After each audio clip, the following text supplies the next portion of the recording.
మత్తు పదార్థాలు అండి ఏదో డ్రగ్స్ లాగా సిగరెట్ లాగా అలా ఏది గంజా ఇచ్చి అలవాటు చేస్తున్నాం మన యూత్ మా పూర్వులందరినీ బీరు తాగిపీయడము మెల్లమెల్ల బీరు అలవాటు చేయడము మందు తాగిపీయడము వాళ్ళకి చదువు ఇంట్రెస్ట్ ఉండదన్నమాట. ఏమంటే దావత్ పేరు చెప్తారు, బయట పోయి చిన్నవి పోయి బయట పోయి తాగిపించేస్తారు వాళ్ళకి. అంతే వాళ్ళకి చదువు మందు అలవాటు చేసేందుకు చదువు ఇంట్రెస్ట్ ఉండదు వాళ్ళకి. అట్లా చేస్తున్నారు అన్నమాట. జాగ్రత్త మీ పిల్లలకి మత్తు బానిసైకిల్ ఉంటాయి రోజు చెక్ చేస్తూ ఉంటారు. మందు సిగరెట్ తాగుతున్నా గంజా తాగుతున్నా గమనించేసి ఇక మాకు ఫోన్ చేస్తే మేము మాకు కౌన్సిలింగ్ ఇస్తారన్నమాట. ఫోన్ లేకుండా చిన్నపిల్లలైతే ఫోన్ చేసి అన్నమే చేతికి ఇస్తేనే తింటారు, లేకపోతే లేదు. కానీ ఆ పిల్లలకు కూడా మనం ఇప్పుడు నుంచి కొంచెం దూరం చేయాలి. ఎందుకంటే చెప్పాలి ఏమన్నా ఏదో ఒకటి. ఎందుకంటే ఇప్పుడే అలవాటు అయిన అనుకో ఈ జీవితం లాస్ట్ పెద్దయినంత వరకు ఇదే అలవాటు ఉంటుంది పిల్లలకు.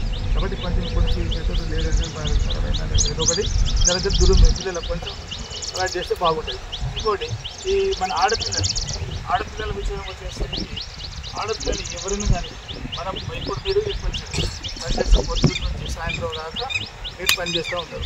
సాయంత్రం పోగానే ఇంత తింటారు, ఏదైనా చేసుకొని ఇప్పుడు పిల్లలకి మీరు చేసే పనుల కష్టాలకు వాళ్ళు కూడా కొంచెం అర్థం చేసుకోవాలి. పిల్లలు కూడా మన పిల్లలే, ఎందుకంటే మనమే కన్నాం కాబట్టి మన పిల్లలు మన కష్టాలను కూడా అర్థం చేసుకోవాలి.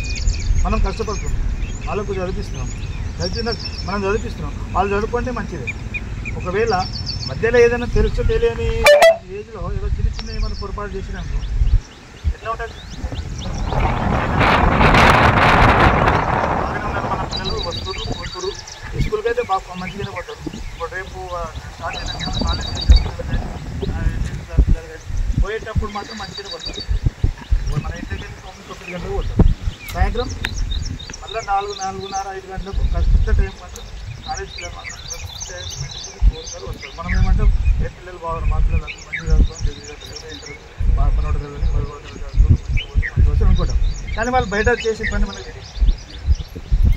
ఏమన్నా ఎందుకంటే ఎంత చెప్తున్నారు అందరి పిల్లలు అట్లా కాదు, ఉన్న కొంతమంది పిల్లలు. కాబట్టి ఆ కొంతమంది పిల్లల మీద మనం అందరూ అనుకోవాలి. మన పిల్లలు కూడా మనం నమ్మొద్దు, మన పిల్లలను కూడా ఎప్పుడు కూడా నమ్మొద్దు. మనం నమ్మితే ఇక మనం మోసం చేసినట్టు. మనం కూడా అప్పుడప్పుడు కళ్ళు వచ్చి ఉంచాలి. మనం ఏం చేస్తున్నారు, వాళ్ళు మన ఫోన్ మాట్లాడుతురా, లేకపోతే ఎవరన్నా ఎవరికన్నా బయట ఏమైనా చేస్తురా, లేదా ఎవరన్నా అబ్బాయి కానీ ఎవరన్నా మాట్లాడినట్టు ఏమన్నా సడన్ ఎప్పుడైనా బ్యాగ్లో ఏమన్నా అది అది మమ్మల్ని కరెక్టే.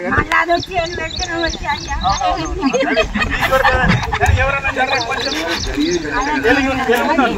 ఇప్పుడు మీకు తెలియదమ్మా, చదువులే కాబట్టి మీకు ఏం చేయాలంటే తెలియదు. మాకే సరిగా బాబు ఆపరేటర్ మాకు రాదు, కానీ చిన్న పిల్లలకు మాత్రం అందరూ అంటే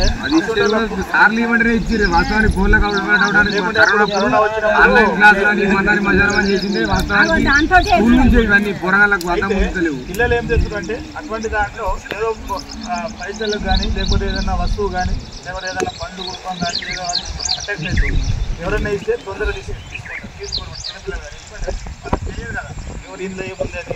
అట్లాంటప్పుడు కూడా ఏ వస్తువు ఇచ్చినా ఏదైనా పండు ఇచ్చినా లేకపోతే ఏదైనా విలువైన వస్తువు ఏదైనా ఇచ్చినా ఎవరు ఇస్తారు, ఎందుకు ఇస్తారు? మనకు ఒక వ్యక్తి మనకు ఒక వస్తువు కానీ పైసలు కానీ ఒక బుక్స్ కానీ ఏదైనా విలువైన వస్తువులు ఇస్తున్నట్టే మనకి ఏదో ఆశించి ఇస్తున్నట్టే అన్నా కదా.